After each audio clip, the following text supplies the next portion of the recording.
രാജ്യത്താദ്യമായി വാഹനാപകടത്തിൽ മരിച്ചത് ആരാണെന്ന് അറിയാമോ?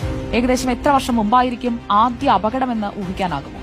111 വർഷം മുൻപ് നമ്മൾ ഈ സംസാരിക്കുന്ന ഇതേ ദിവസമാണ് രാജ്യത്തെ ആദ്യ വാഹനാപകട മരണം സംഭവിച്ചത്. അത് നടന്നത് കേരളത്തിൽ.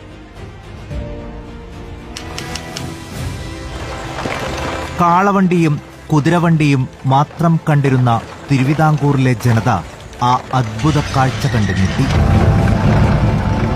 ശ്രീമൂലം തിരുനാൾ മഹാരാജാവ് വിദേശത്തു നിന്നും ഇറക്കുമതി ചെയ്ത 4 ടയറുകളുള്ള ഇരുമ്പുവണ്ടി തിരുവിതാംകൂറിൽ ചീറിപ്പാഞ്ഞു തുടങ്ങി.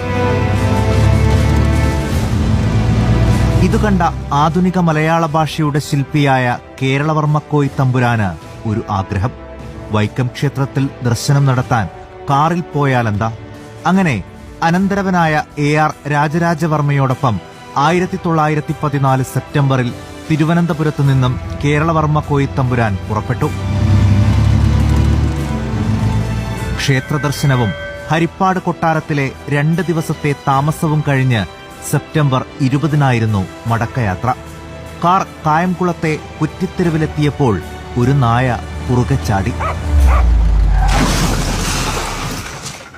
നിയന്ത്രണം വിട്ട കാർ മറിഞ്ഞ് വലിയ കോയിത്തമ്പുരാന് ഗുരുതരമായി പരിക്കേറ്റു. സഹയാത്രികൻ AR രാജരാജവർമ്മ പരിക്കേൽക്കാതെ രക്ഷപ്പെട്ടു. 2 ദിവസം ചികിത്സയിൽ തുടർന്നെങ്കിലും സെപ്റ്റംബർ 22 വലിയ കോയിത്തമ്പുരാൻ ലോകത്തോട് വിട പറഞ്ഞു. രാജ്യചരിത്രത്തിൽ ആ വിയോഗം ഒരു അടയാളമായി. ഇന്ത്യയിലെ ആദ്യത്തെ വാഹനാപകടം മൂലമുള്ള മരണം. ആ ദുരന്ത ചരിത്രത്തിനിന്ന് 111 വർഷം പൂർത്തിയാകുന്നു. റിസർച്ച്